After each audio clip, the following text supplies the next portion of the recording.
Hi, hello everyone. We have here with us an esteemed guest from Harvard Business School, John Deighton.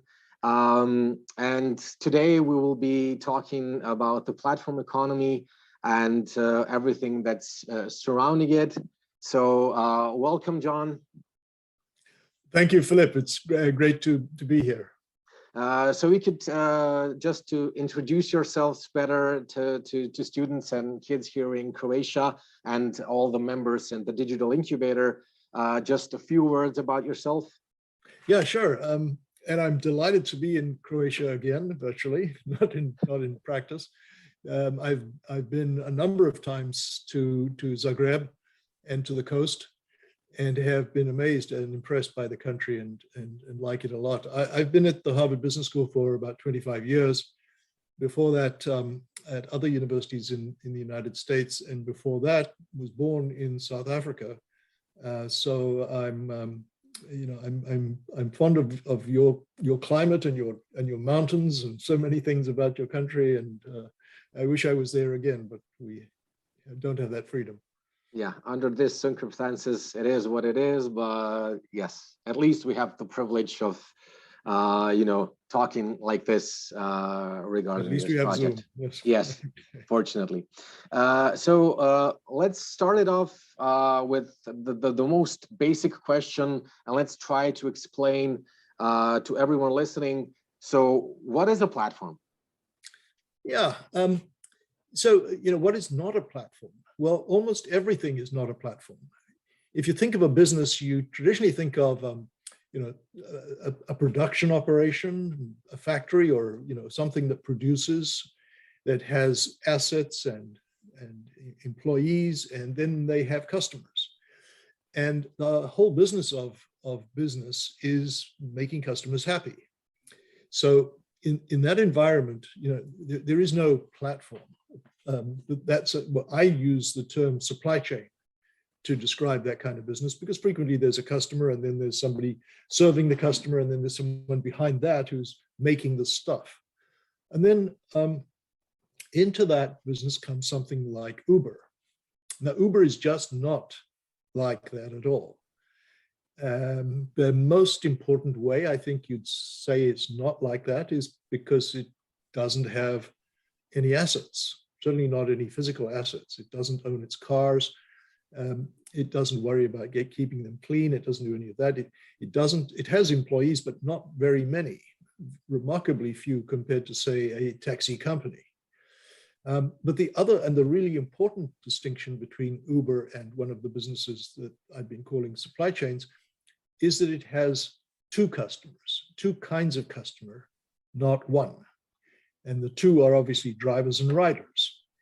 And its business depends on recruiting drivers and riders, and then performing a very simple function, which is to match them, to put the drivers together with the riders.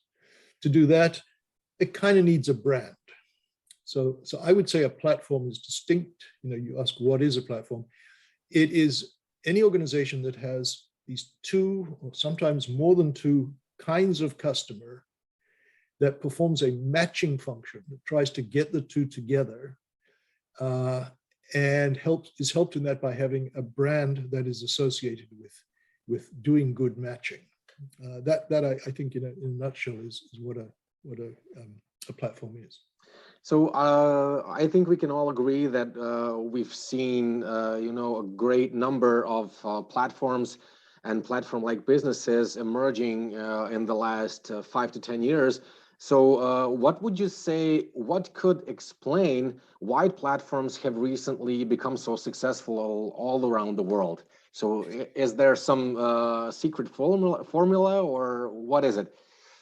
Well, in a nutshell, it is the internet and it is the mobile phone.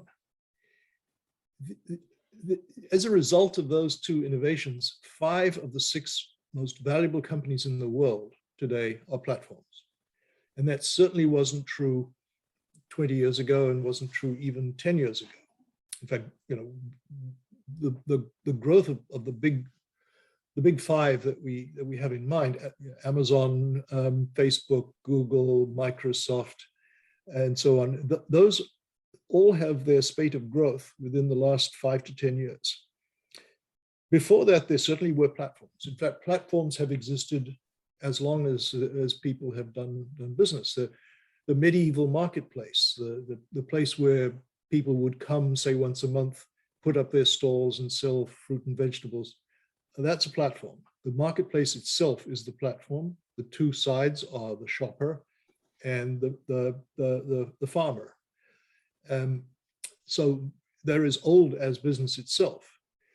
There have been many others. I mean, the village marketplace turned into the regional shopping center.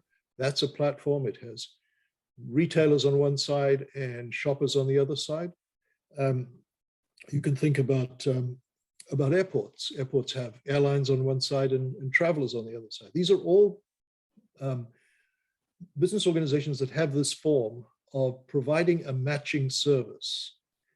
I mean, airports compete with one another in some parts of the world, and they compete by how good a job they do of matching people who want to get somewhere with folks who can get them there. So in a nutshell, the reason why we had them for centuries and then suddenly, just really within our memory, they became 5 of the 6 most valuable companies in the world, is because we could move data around on the internet, and we could get access to people with the little computers they keep in their pockets. A lot of people, a lot of folks want to start their, their business, their innovation project, even through the digital incubator. What does it take to invent a platform business? So, where do you start? How do you begin? What would they need in order to, invent something or create the new emerging platform? Yeah, we can get to this later, but I want to be cautious about the idea that it's, that this is some, radically new business model that just anybody can start and it's going to end up like Google. That's not the case. But that isn't to say that there aren't new platform businesses being formed all the time. So the essential ingredient that I like to think about is friction. Something in the old world is not pleasing the customers or the suppliers. So nobody really liked, I think this is true in Croatia as much as anywhere, no one really liked taxis. They, they were regulated, they had rules that didn't seem to make sense. They had no pride of ownership of the car, so the cars were often not as well kept as a personal private car. They were often expensive because of regulation. And in getting from A to B, there was friction. They were frequently slow to arrive. So the idea that you could call them on from a phone was quite attractive. Airbnb encountered the frictions that hotels have. Hotels are often not where you want to be. You want to be closer to a destination, and there's plenty of people close to that destination who are willing to rent you something on a bed and breakfast basis. But bed and breakfasts themselves had their own frictions. You didn't know what you were getting. You didn't know how to find them in some locations. So Airbnb turned out to be a terrifically attractive solution to the friction of finding accommodation close to where you wanted to be. Microsoft is a platform because of the ease with which the platform could support essentially the Microsoft Office suite, which overcame many frictions of integration among the component software that was always available from other places. So that's my number one challenge to anyone thinking of a platform: is there friction? No friction, no platform. And then have you got a solution to that friction that is attractive to the people who are frustrated by the friction? And that's not easy, because you may think you have a solution, but people may say, Well, it's just as cumbersome as the old method. So from that perspective, you mentioned it a little bit. What are the most, common reasons that platforms fail, or what, in your experience, and what does maybe the data show? Why do platforms essentially fail? Yeah, this is very important because it will lead to some tricks and practices that might decrease the odds of failure. But a colleague of mine at the Harvard Business School, David Yoffie, along with someone from MIT, took the trouble to actually count 250 startups in the last 5 years that were platform in nature.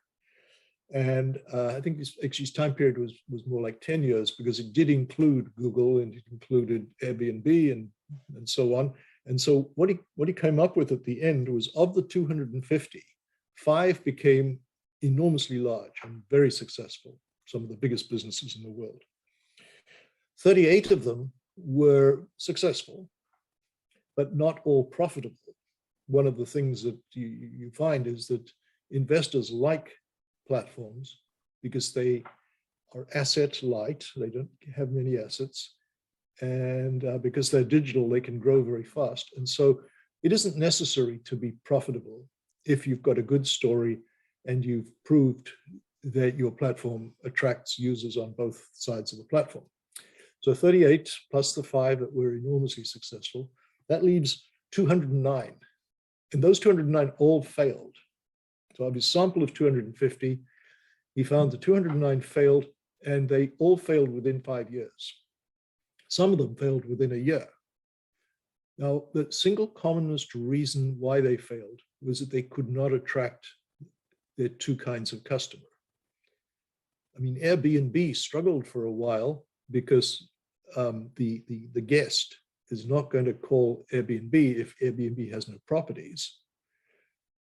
And in just in that sentence, I want you to see that what I'm saying is there's usually at the start one side of the 2 sides that's harder to recruit than the other. So when they eventually got enough properties, they were able to find people willing to use them instead of a bed and breakfast service or a hotel service, because now they could deliver what the guest wanted. But how did they get the hotels and the properties, not the hotels, the properties in the first place? Well, they had to do some extraordinary things. One of them, which is described in an article on the subject, was to hack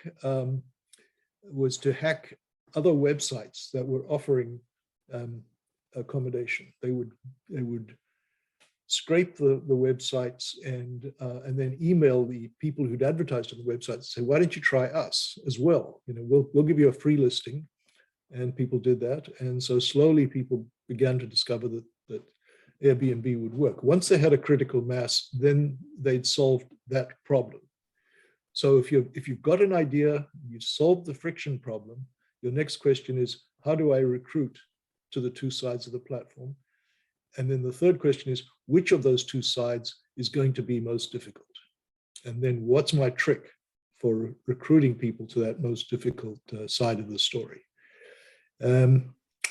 This becomes, in a way, your protection once you're established against somebody imitating the business, because they're going to face the same problems you had.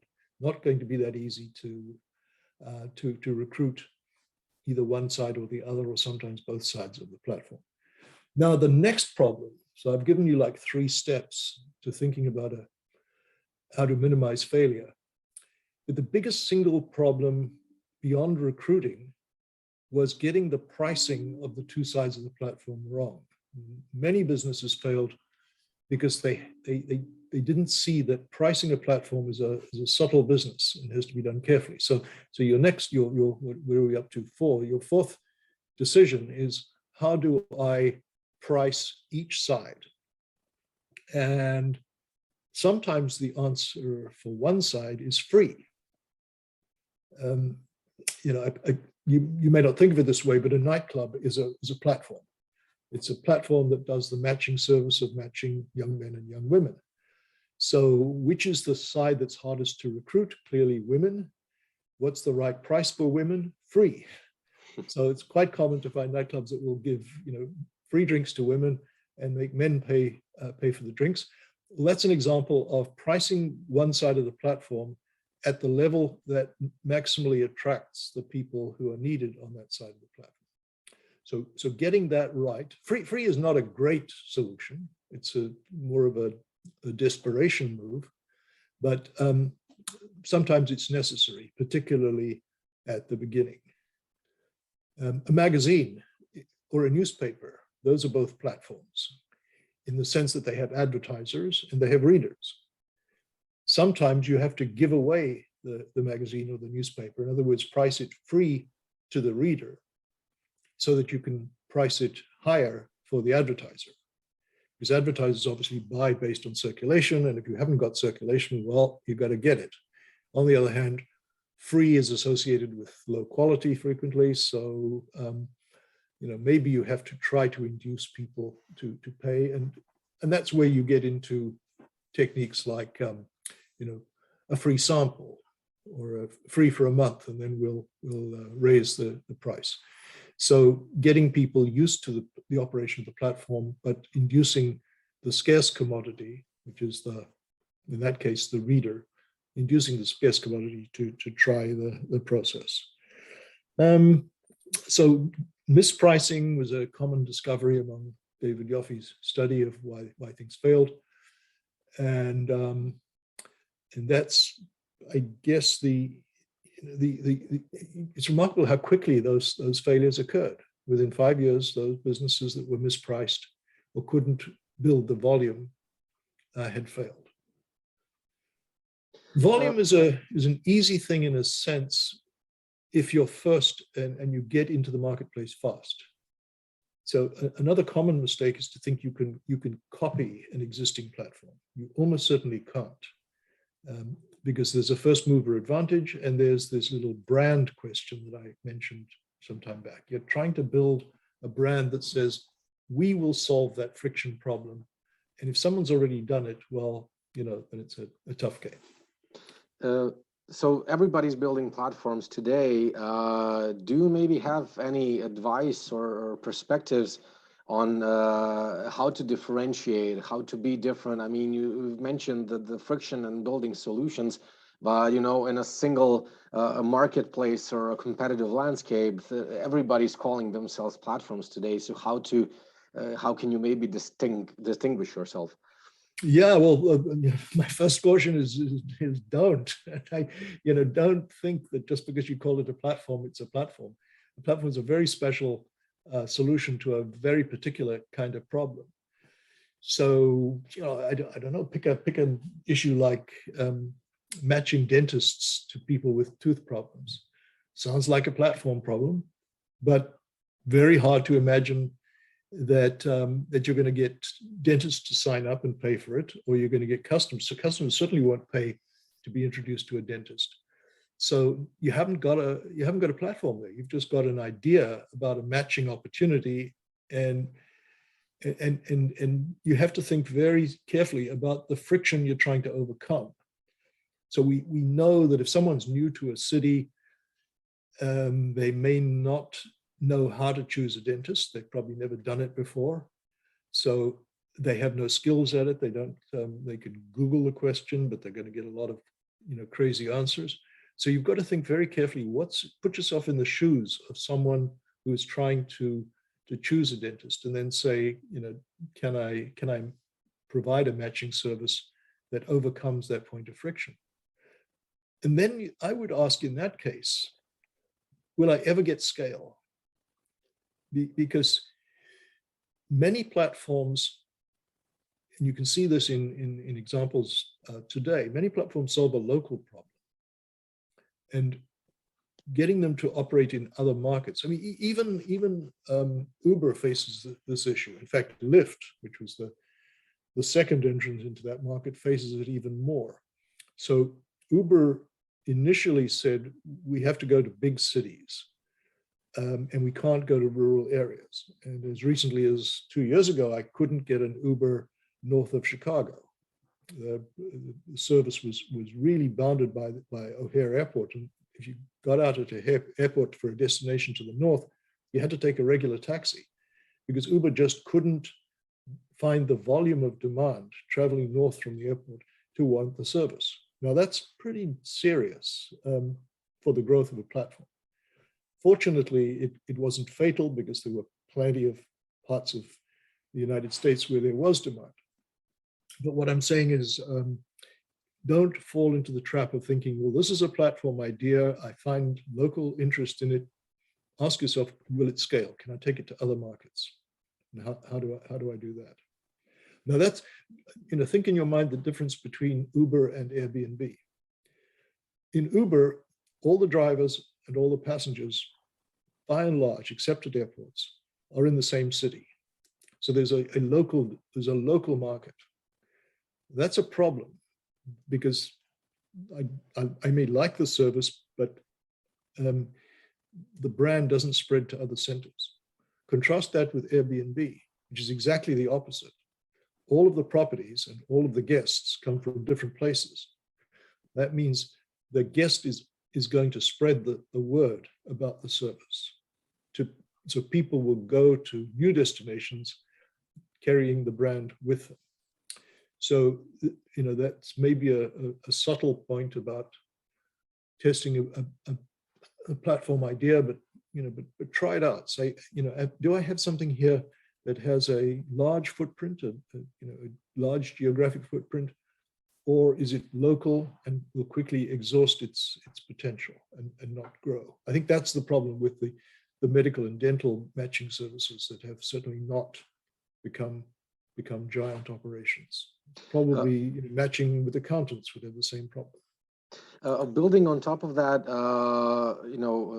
customers bringing from two different sides of the globe or different countries.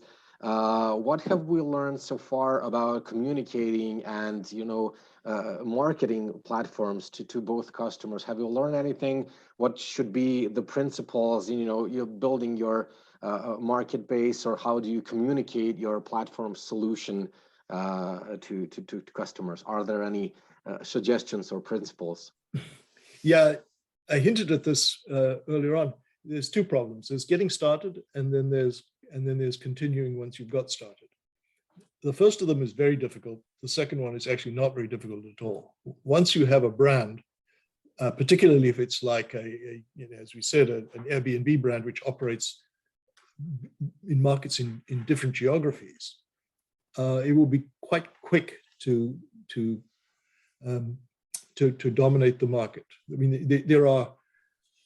I'm going to be bold here and say there are no competitors to Airbnb because it's got such attractive scale properties.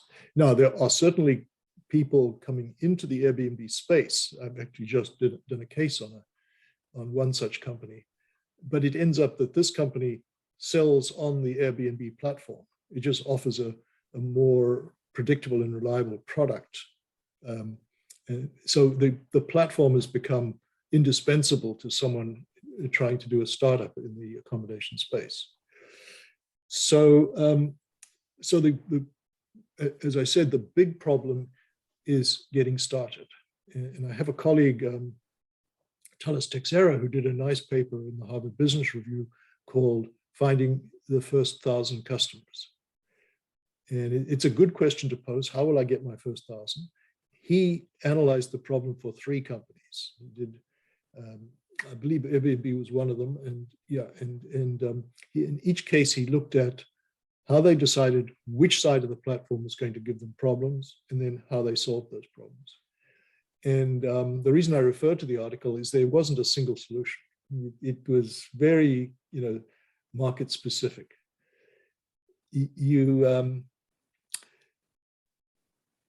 And some of the principles that emerged from that article are things like, find a competitor or somebody who's in the service that you can ride on the coattails of, and then improve the quality of the friction solution that you come up with. So that was pretty much the practice that Airbnb followed. Google's search is a platform, of course, in its form, and that platform can be used to create new platforms. You can use Google search to carve out a market for a particular solution that you may have. But you can see my bottom line is become very cautious about this, whether you're an investor or an entrepreneur. Ask yourself, am I really, do I really have something going here? And the fact that it's difficult doesn't mean you don't. It's just, they're always difficult to get going, but they're not always going to go. Not everyone takes flight.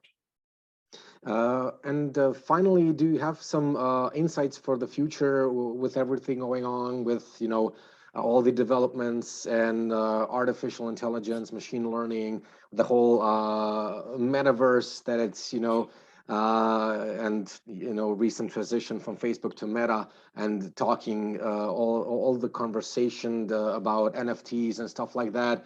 What are your maybe either concerns or perspectives for future developments in the platform economy? Yeah, I'm very excited, frankly, about the metaverse. I wasn't originally. I thought of it as a gigantic Ponzi scheme, a gigantic way to separate people from their money. And then it's sort of, people have explained to me, since I was cautious about the idea, that in fact, Second Life was a metaverse, and that Second Life still exists. I didn't know that until I looked into it. But metaverse, the Second Life metaverse makes as much money now as it did when, 10 years ago, it's something everyone was talking about. It just hasn't grown. So we can look at the ways in which Second Life is still making money. And then the other model for thinking about how the metaverse might unfold is Roblox and Minecraft, two games for children. And the reason it's interesting that they are for children is that, well, first of all, I should convince you that they are metaverse ideas. So in both cases, you build structures within a digital world, and then activities happen within those worlds. So you can think of Roblox, building, for example, a computer game within Roblox, and then finding people to play it as a kind of a metaverse version of a platform. Now, the reason it's attractive to do this for children is that children are not very fussy about reality. I think the first thing we're going to find when metaverse becomes part of everyday life is dissatisfaction with the realism of it. And children just are more easily satisfied with block figures and stick objects. Zoom is a platform, and the most obvious application I see for Facebook and its Meta is to produce a better Zoom. And one of the products that they're offering that I've seen reviewed is a form of online meeting place in which you can imagine 10 people sitting around a table and all talking at the same time. And because you've got headphones and because you have directional antennas, if you turn your head toward a speaker, that speaker becomes clearer. So that's an example of a virtual reality solving a problem in the which we call it not the real world, but the world that you've created. The Zoom meeting has the rule that only one person can speak at a time, and the people are up in a gallery on the screen. What Facebook is moving toward is a simulation of a real meeting with a room, with doors, with computers, and people in a round and more realistic environment. So I'm not scared of the metaverse in the sense that it was first talked about, it seemed a little crazy, because I can now see concrete examples of how it works. I was at a conference the other day in which the session on Meta was conducted in Second Life. So you've got a meta version of itself. I can see those things as examples of how we can build platforms to solve. The meeting room is a platform, and what I think part of what Facebook is moving toward is the idea that we'll make that meeting room a better platform, one that's closer to a real platform, so that we can hold meetings with people around the world as if they were in the same room. Okay, so we have great things ahead. Thank you, John, for your time and discussion about platform economy, and hope to see you soon in Croatia sometime. Thank you, Philippe. I hope so too. Thank you. Goodbye. Bye.